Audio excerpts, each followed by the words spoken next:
Good afternoon, and thank you for joining us for today's call with Department of Labor and Industry's Acting Secretary Jennifer Berrier. I'm Teresa, Deputy Communications Director for L&I. Before we get started with opening remarks, I'd like to provide you with a few quick reminders about today's virtual media briefing. The purpose of today's briefing is to provide your readers, viewers, and listeners with information regarding the recent implementations of the Federal CARES Act extensions in Pennsylvania. Specifically, today's call will provide an update on the recently resumed Pandemic Unemployment Assistance, PUA, and Pandemic Emergency Unemployment Compensation programs. For questions on these topics, please use the blue chat icon located in the lower right-hand side of your screen to submit your questions, your name and your media outlet. We will then allow each participant to ask their question live. You will receive a message that reads, "The host will ask you to unmute. Please click that button." Then I will announce your name and media outlet, and you may ask your question at that time. In the interest of time, you will be limited to one question, but time permitting, we'll open up the call for a second round of questions on today's topics. You may submit any additional follow-up questions or general UC questions to the press resource account, which will be provided in the chat box, and we will address them after the call. Following the call, we will provide participating media outlets with a link to the recording. For your awareness, this call is being recorded. If you do not consent to being recorded, please hang up now. Let's get started with comments from Acting Secretary Jennifer Berrier. Secretary? Thank you, Teresa. Good afternoon, everyone, and thank you so much for joining me on this snowy Monday afternoon. I'm Jennifer Berrier. I'm the Acting Secretary for the Department of Labor and Industry. So during last week's media briefing, I discussed some of the technical challenges that our department was facing in distributing CARES Act extension money to Pennsylvanians. At that time, I explained that we would continue to work hard to identify and fix issues as quickly as possible, and that we would provide regular updates to the public. Since then, we've made several announcements as we've identified and fixed issues. One, we emailed directly to the Pandemic Unemployment Assistance claimants, also known as the PUA claimants, and others we made on our social media pages and on the department's website. Just yesterday, we completed a change to our Pandemic Emergency Unemployment Compensation, or PEUC system, that allows a small subset of claimants who have been unable to file since December 26 to claim their eligible weeks. Since the CARES Act extension went live in late January, we've made more than 180 million payments to eligible claimants.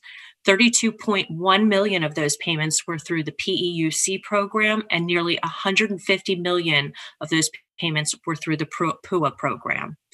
However, this doesn't mean that we're done listening to claimants who are reporting issues on our systems. One of the updates we provided last week concerned claimants who experienced a U.S. citizenship and immigration service issue. While initial investigations of these reports showed that claimants had mistakenly self-identified as a permanent resident instead of a U.S. citizen at an earlier point in filing, additional investigations were done based on feedback that we received from claimants, and that additional investigation shows that there are claimants who are experiencing this issue who never self-identified as a permanent resident. This means that we are now currently seeing a mix of claimants who incorrectly self-identified and some who did not incorrectly self-identify. So we are continuing to investigate this issue and work on it, and we will provide another update as soon as we have more information. I truly want to thank the claimants who have continued to reach out to us. We hear you and take your reports of issues very seriously. This past month has been extremely eventful for unemployment programs in every state across the nation. From the uncertainty over whether the former president would sign the CARES Act extension to the rapid implementation of the updated programs. And I personally want to thank all of our unemployment claimants for their patience and their understanding through all of this. We still have a few issues to iron out aside from the USCIS issue, and those include adding the 2020 base year for claimants who who applied for PUA after January 1st so that their weekly benefit amount can be based on their 2020 income. And it also includes moving a small segment of claimants who were put on the extended benefits program during the December 26th CARES Act program pause back to the PEUC program. We are working to accomplish both of these items. I'd also be remiss if I didn't mention what is currently going on with our PUA system right now. Some PUA claimants are reporting long wait times in a waiting room. The vendor for our PUA program created a waiting room page after an initial surge in claimants caused the website slowness and page crashes. The way that the waiting room works is after a certain number of claimants are detected on the PUA program website, the waiting room page automatically goes into effect. The wait time is typically relatively short, but on Sunday, which is the most common day for claimants to file, we did notice some longer wait times. As a quick reminder, claimants do not have to file on Sundays or Mondays, as claim weeks in Pennsylvania run from Sunday to Saturday. Our vendor is very aware of the recent long wait times, and the vendor also performed some quick maintenance on the site a short time ago to try and improve the situation. We will continue to monitor the waiting room and provide updates if needed. I feel it's very important to let you know that we will be looking into reports of any issues we observe on social media or receive from claimants for the PUA and PEUC programs. We will continue to provide all updates until all of these outstanding issues are resolved. We will also continue to make updates on our social media pages and websites as we identify issues and fix them.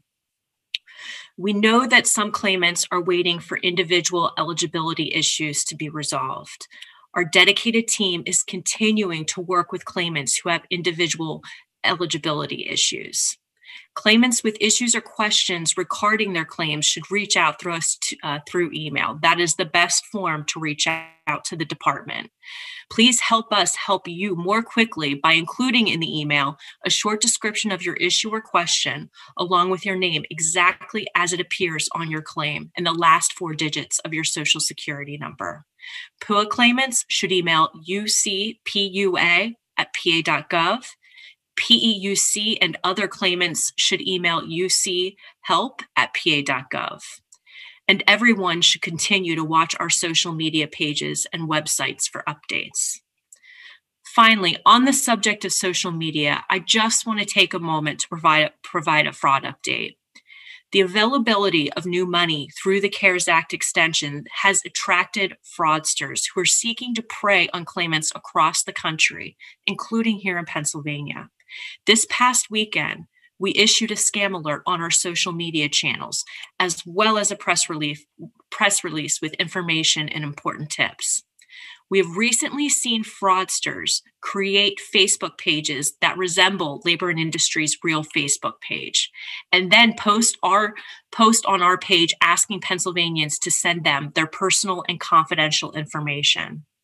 These scammers might also be reaching out directly to someone who posts or tweets about Pennsylvania's unemployment programs, falsely identifying themselves as an L&I employee and attempt to solicit information to help them resolve their issues.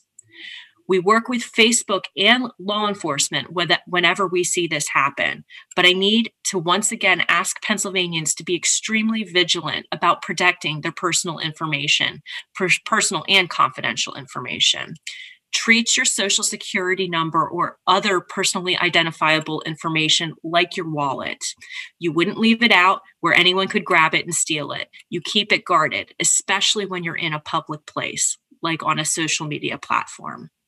Labor and Industry never contacts claimants over social media, be it Facebook or Twitter. That is not a platform that we use to reach out to claimants. And we would never contact a claimant and ask for their full Social Security number or unemployment claim number.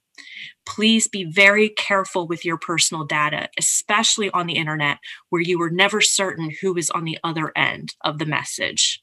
It is absolutely reprehensible that these fraudsters continue to look for new ways to exploit the PUA program and steal money that is meant for Pennsylvanians who are out of work or have had their hours reduced due to COVID-19. If you are a victim of these fraudsters or you know of anyone who is intentionally scamming PUA or other unemployment programs, please report it. You can find more information at www.uc.pa.gov/fraud. And as a final reminder, all 1099 tax forms have been mailed from Labor and Industry to claimants who received unemployment benefits during the 2020 year. If you received a tax form from us and did not apply for or receive unemployment benefits last year, it means your personally identifiable information has most likely been used by these fraudsters. If this scenario applies to you, please file a fraud report, which you can find at www.uc.pa.gov/fraud. Thank you. And at this time, I will now take your questions. Thank you so much for those comments, Secretary Berrier. As mentioned earlier, our call today is focused on providing an update regarding the recent implementation of the Federal CARES Act extensions in Pennsylvania. If you have questions, please submit your name and media outlet in the chat box. I will then send a message asking you to unmute your audio, and you will be able to ask your question live at that time. Our first question is from Chelsea Swift at WJET24. Chelsea?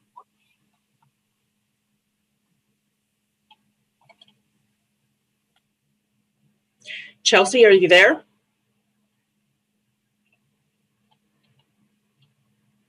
I'm going to pause one more moment and see if we can get Chelsea to voice her question. If not, I will read it for you, Jen. Okay, Plan B. After speaking to residents, I'm wondering, is there a better way for residents to contact the state about their issues receiving unemployment assistance? Email continues to be the best way to reach the departments. It's a very easy way for our staff to get a hold of information quickly. So I highly recommend that you send an email to one of the resource accounts, depending on what program that you're a part of, and make sure you include as much information as possible. Again, do not include your entire Social Security number, but please provide as much information so that our folks can help you once they read your email. Next, we have Bob Mayo from WTAE. Bob? Hi. Last week, in communicating by email with your office media contacts, they acknowledged that your IT people had identified that the PUA system was incorrectly asking claimants who identify as self-employed, asking them for 2020 wages. And the instruction that followed that in the message from your office was, this is an error and claimants should enter all zeros for all wages until a permanent fix is in place. How widespread is that problem, and how widely has that been communicated to claimants, and what's the status of that? Thank you for your question. So, that is something that appears to be somewhat system-wide. However, we have been communicating what claimants need to do through social media, through our website, through any kind of digital platform that we have. And also we rely on our stakeholders through word of mouth. So we are getting the word out as quickly as possible. And, like this, along with many other issues, these issues are continuing to be identified and tested, and hopefully will receive a fix in the very near future from our vendor. Next, we have the Pittsburgh Post-Gazette's Lauren Rosenblatt. Hey, thanks for taking the question. I was wondering if you could give us some more information about this PUA waiting room. How many claimants can be on the site before the waiting room is triggered, and how long was the wait time this weekend compared to average wait times? And does this mean people can't even file their claim versus, just getting in to get a question answered? Can you just give some more specifics?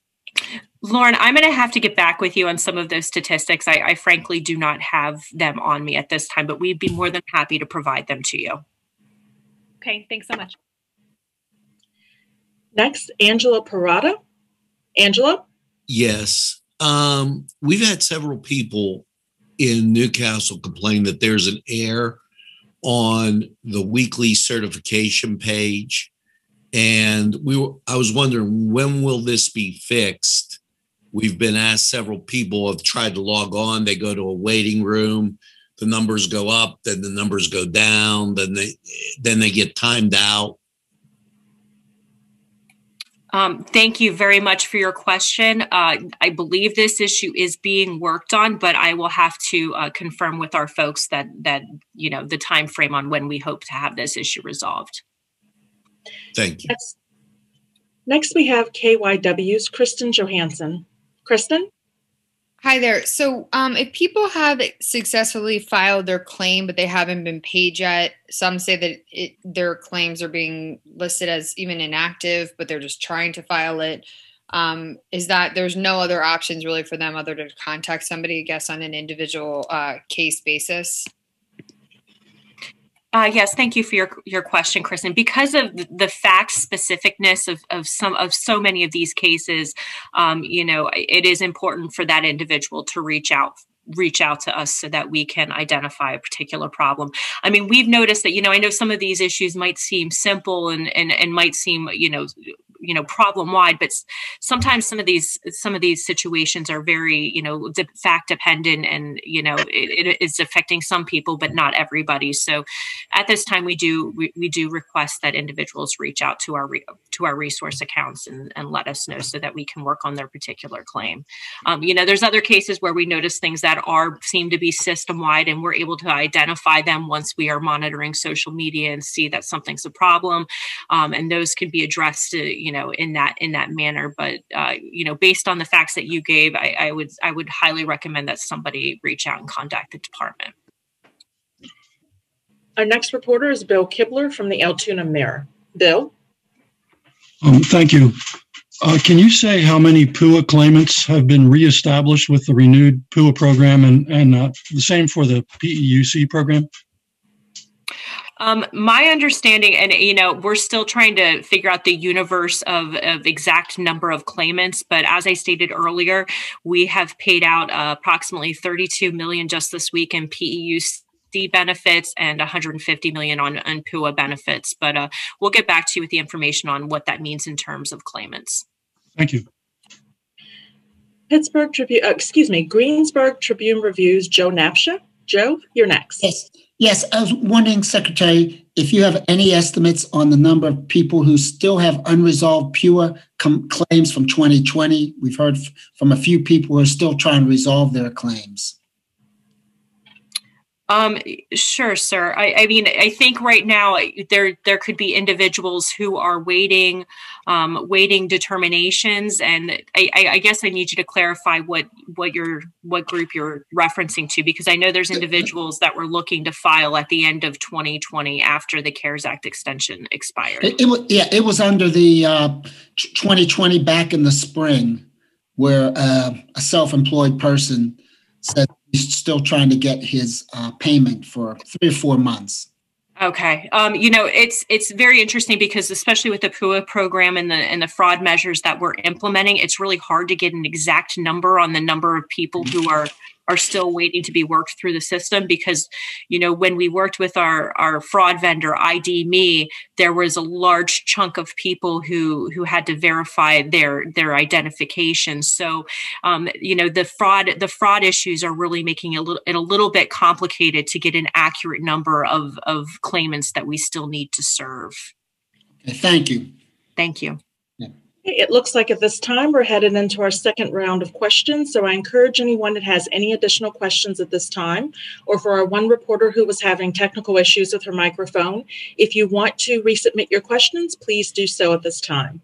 For the benefit of those of you who needed follow-up information regarding questions that you posed earlier, we will provide the resource account link in the chat box, and you will be able to submit any additional follow-up questions using that link after the call. Does anyone have any additional questions for Secretary Berrier?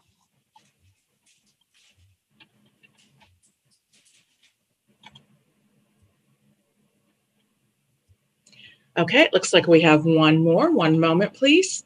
Next, we have Brian Roach from WGAL. Brian? Secretary, you talked about the 1099s going out. We've already heard from a few of our viewers who are in the situation you described, that they did not get any benefits, and they fear that their identity may have been stolen. So could you talk a little bit more about the process that they need to go through to identify people? And can you tell us at this point, do you have a rough idea of how many 1099s were sent out?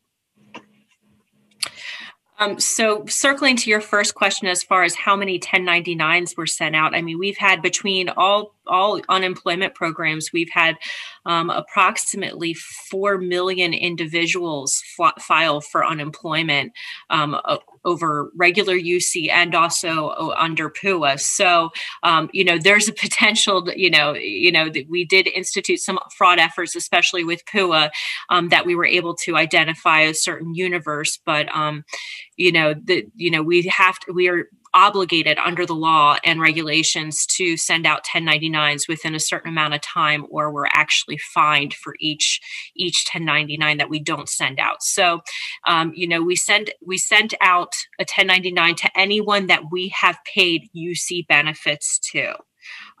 If somebody thinks that they are, if they receive a 1099 and they did not collect unemployment compensation benefits for this past year, then I highly encourage them to go on our website and follow the guidelines that we have posted under fraud. It's hard for me to talk about what we go into in detail when we're faced with fraud, because a lot of times it involves pairing up with federal and state authorities where there are criminal investigations that are started, and we're not permitted to give the details of those criminal investigations. But please send in your 1099 information if you're receiving it, mistakenly. Send it to us so that we can do our due diligence and begin a criminal investigation and get the issue resolved.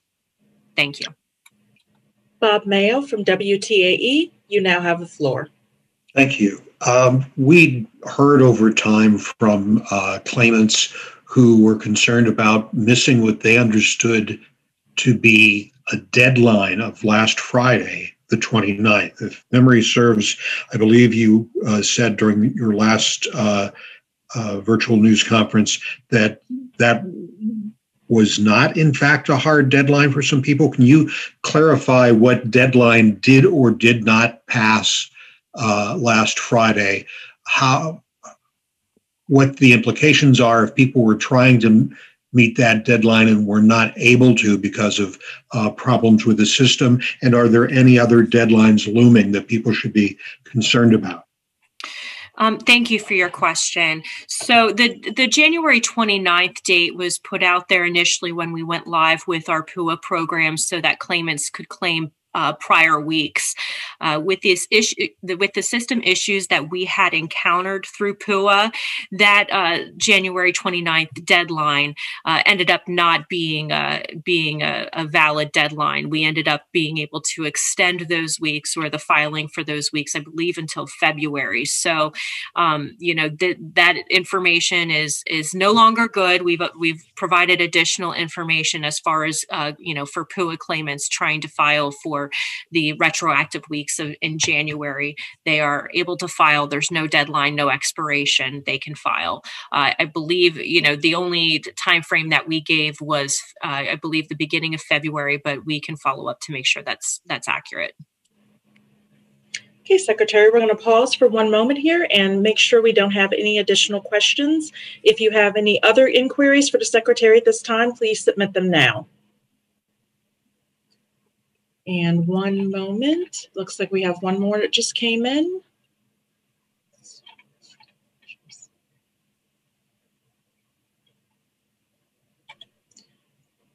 From Chelsea Swift. Chelsea?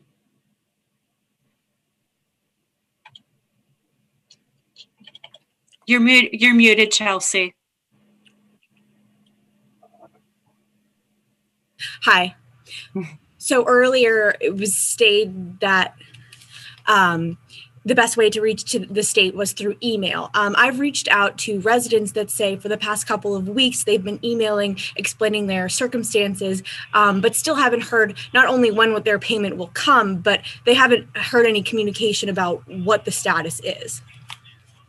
Chelsea, because of the influx of claims, our staff are completely overwhelmed, and we are making progress on getting through emails and answering phone calls. However, I understand that's not enough, and we have plans to bring on additional resources to so that we can meet the customer service needs of claimants. I still encourage email is the best way. We will get to your email, I assure you. And I just want folks to know that, our staff is working around the clock 7 days a week to get folks their benefits. So, we take this very seriously, and we want to be able to serve all Pennsylvanians and make sure that all eligible claimants receive their benefits. Our final question for this afternoon's call is a clarification from Bob Mayo. Bob, go ahead, please. Hi, yes. In answering my last question, you had said that no longer valid January 29th deadline was extended into February. Just to clarify, through the end of this month, or is it open-ended? What is extended to specifically when and for what aspects? Yeah, and Bob, let me clarify. This doesn't mean that if someone doesn't do something by a certain time that they'll not receive these benefits at all. Basically, it allows individuals in the PUA program to be able to claim their retroactive weeks in January.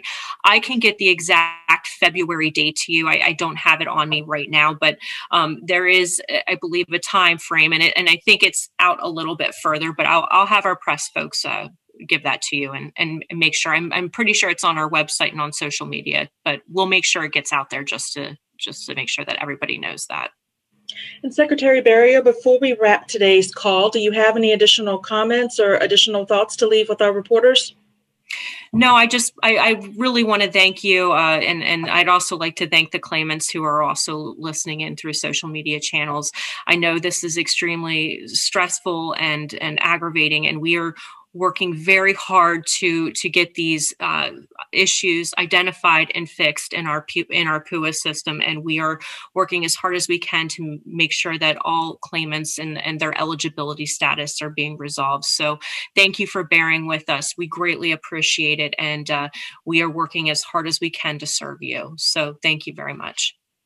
Thank you so much, Secretary Berrier. And that's all the time we have for today's call.